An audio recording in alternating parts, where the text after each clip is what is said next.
Reporte 100. Como todos los jueves, tenemos el espacio del Colegio de Sonora y nos acompaña la doctora América Lutz Ley del Centro de Estudios del Desarrollo. Ella inició en agosto del año pasado una investigación sobre cambio climático y minería en Sonora. Una investigación que culminará en enero próximo con la publicación de sus hallazgos, y le agradezco mucho a América que esté con nosotros esta mañana. América, ¿cómo estás? Buenos días, bienvenida. Hola, buenos días, Juan Carlos. No, muchas gracias a ustedes por el espacio y por la invitación. Dice Donald Trump que es un invento lo del cambio climático. Ay, no. ¿Es un invento? Dice muchas cosas Donald Trump y obviamente pues no es un invento, ¿no? Si estamos hablando de 90s, años 2000, todavía había entre el sector científico cierto desacuerdo sobre si había o no había, si se debía a nosotros o no, si era de causas antropogénicas, o sea, por el comportamiento humano.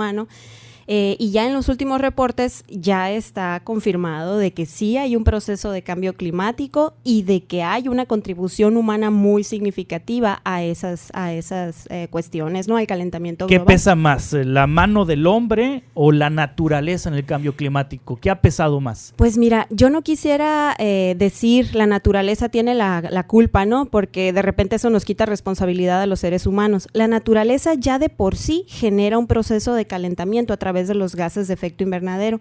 Entonces, ahorita puede haber hasta un 50% que se debe a causas naturales, o sea, pensemos sobre todo, por ejemplo, pudrición de materia orgánica, volcanes, cuestiones de este tipo que no dependen de nosotros.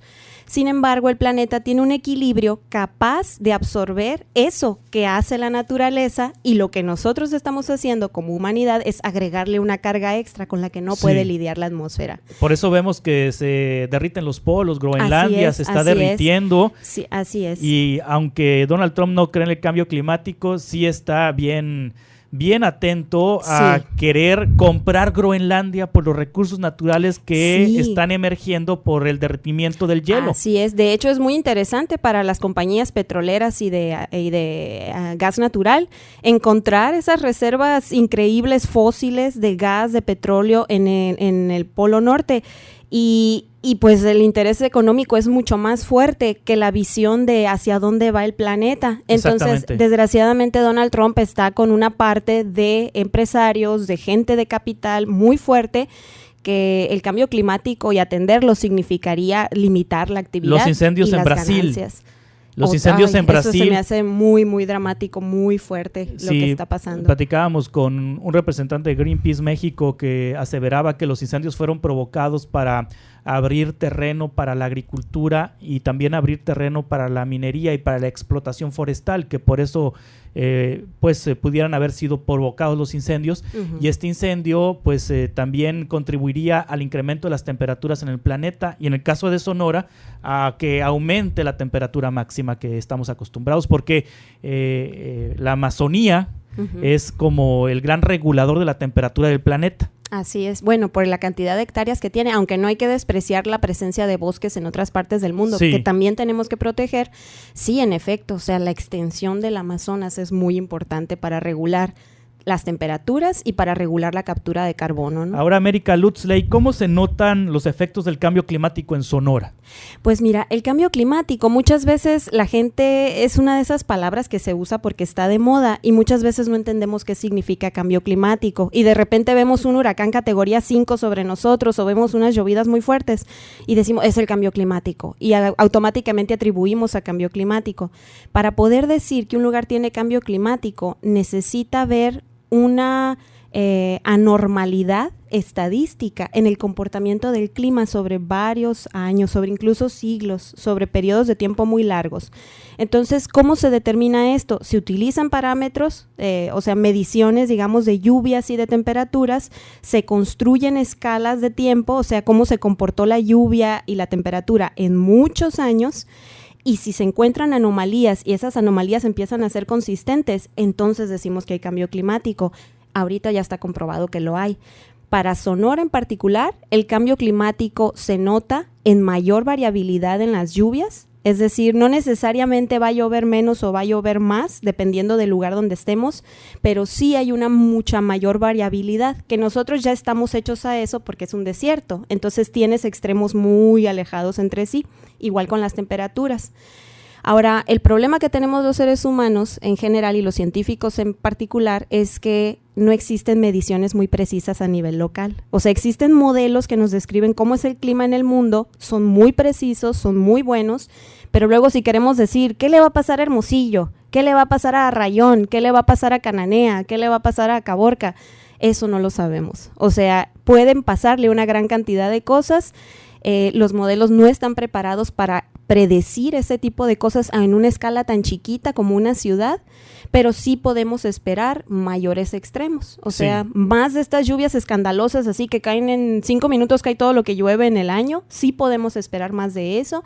Sí podemos esperar más huracanes de categorías cada vez más fuertes y también sequías mucho más frecuentes y mucho más profundas que las que ¿Calor? ¿Más calor también? Más calor. Esa sí es una predicción que casi no se equivoca. Las mediciones de temperatura sí son muy precisas y sí se ha visto un aumento progresivo. De hecho, el promedio global de temperatura en el mundo en el periodo entre el 75 y 2012 se fue arriba a 0.85 grados centígrados, o sea, casi 1 grado centígrado. Ahora, ese es un promedio. Habrá lugares que se habrán ido 3 grados centígrados más arriba, otros que no se fueron nada. Es un promedio mundial, ¿no? Sí. Que incluye temperatura del océano, temperatura del agua. Entonces, para nosotros, decir 1 grado, ay, pues, ¿qué es 1 grado? No, 1 grado nos puede colocar por arriba de los 50 grados centígrados fácilmente aquí en Sonora. Ya lo hemos visto, de hecho. De hecho, cada vez son más frecuentes, no sé, pero yo tengo la percepción de que cada vez son más frecuentes los que se rompen récords de calor, ¿no? Día con día. Así es. Que se rompen récords de calor, y que cada vez están los récords de calor separados por periodos de tiempo menos cortos, pues más cortos, de hecho, más cortos. Más frecuentes. Exactamente. Aquí en Sonora contribuimos al cambio climático, es decir, los sonorenses por su industria, por su vocación productiva, los sonorenses por sus prácticas, ¿contribuimos al cambio climático? Definitivamente. De hecho, todos contribuimos en mayor o menor medida. Ahorita en México, quien realiza los inventarios nacionales de emisiones, que las emisiones son de gases de efecto invernadero, el principal es dióxido de carbono, metano y óxido nitroso. Entonces, quien contabiliza esas emisiones para todo México es el Instituto Nacional de Ecología y Cambio Climático, el INEC. Ahorita, la más reciente de esas estimaciones dice que el principal sector productor es el de transporte, o sea, los carros que usamos, los camiones, toda clase de transporte. Pero el siguiente es la producción de energía eléctrica, y aquí en Sonora esa es una de las principales fuentes de gases de efecto invernadero. Entonces, nosotros con el solo hecho de tener prendida la luz ya estamos contribuyendo nuestro granito a esas emisiones de gases de efecto invernadero y al calentamiento global. Obviamente hay países que contribuyen en muchísima mayor medida, por ejemplo Estados Unidos, que consume casi la tercera parte de todos los combustibles fósiles, ¿no?, del planeta. Por eso es tan grave que Donald Trump no pueda aceptar que existe cambio climático, porque entonces uno de los países que más contribuye es el que menos va a hacer, ¿no? Exactamente. Y la industria, por ejemplo, la minería, ¿contribuye al cambio climático? Claro que sí, la minería tiene sus propias emisiones de gases de efecto invernadero, pero en esta investigación de la que estábamos hablando, una de las cuestiones más importantes es que casi todos los estudios que hay ahorita sobre minería y cambio climático evalúan qué tanto el sector minero emite gases de efecto invernadero. Esta investigación es un poco distinta. Esta investigación trata de indagar cómo el cambio climático en Sonora le va a pegar al sector minero, qué clase de cambios ya está observando el sector minero en los ambientes donde trabaja, qué cosas están haciendo para prepararse o para enfrentarse a estos cambios, y eso cómo le va a pegar a las comunidades rurales donde estas 45 comunidades mineras hay, 45 Así núcleos mineros hay en Sonora. Así es, hay 45 unidades mineras, todos los ojos están puestos en Cananea por el desastre ambiental, ¿no?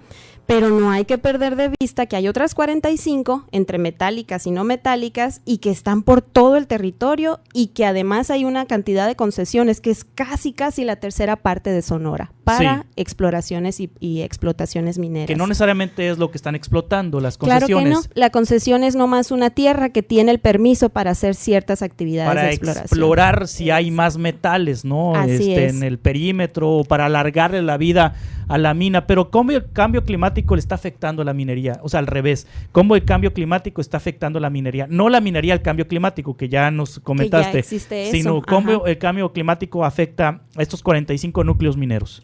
Pues en el caso de Sonora es muy, muy latente. Bueno, pensemos en las 5 o 6 partes del proceso minero, ¿no? Uno es la exploración, que es cuando una mina llega, evalúa la beta, evalúa qué posibilidades hay de instalarse, evalúa la aceptabilidad social por parte de las comunidades.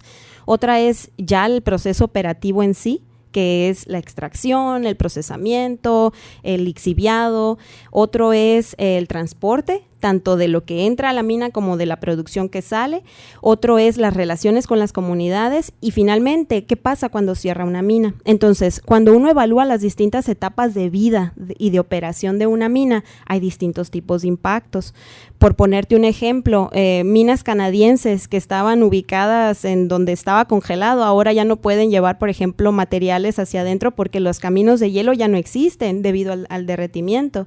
Entonces, lugares muy extremos ya están viendo eso. Acá en Sonora, como que ha sido tan progresivo, es como este chiste de las ranas que echas al agua y la empiezas a hervir, ¿no? Como ha sido progresivo el aumento de temperatura, poquito a poquito hemos ido moviéndonos, pero no sabemos hasta dónde vamos a poder llegar a ese límite de adaptación. Entonces, para las minas es bien importante, aquí en Sonora, la escasez de agua. Ese es el primero de todos. Yo creo que ese es para todos los sectores, no nomás para la minería. El segundo es los aumentos de temperatura. El tercero es los fenómenos meteorológicos extremos que pueden dañar sus instalaciones, que pueden dañar maquinaria, incluso pueden dañar a las comunidades donde están los trabajadores mineros. Esas 3 cosas básicamente. Yo me centro sobre todo en la parte de seguridad hídrica. Es bien importante esa parte. O sea, por ponerles un ejemplo, tan solo Buenavista del Cobre usa poco más de 100 millones de metros cúbicos de agua en sus operaciones. Eso es casi lo que usa la ciudad de Hermosillo. Exactamente, o en sea, un año. Es impresionante que una sola compañía minera emplee esa cantidad de agua. Ahora, no nos podemos ir a la yugular, ¿no? sobre las minas y sacarlas de comunidades. O sea, la gente finalmente ahí trabaja, la gente tiene una interacción con estas compañías, la gente saca beneficios de todo esto, pero es muy cierto que eso no puede ser la justificación para no poner atención al sector como tal.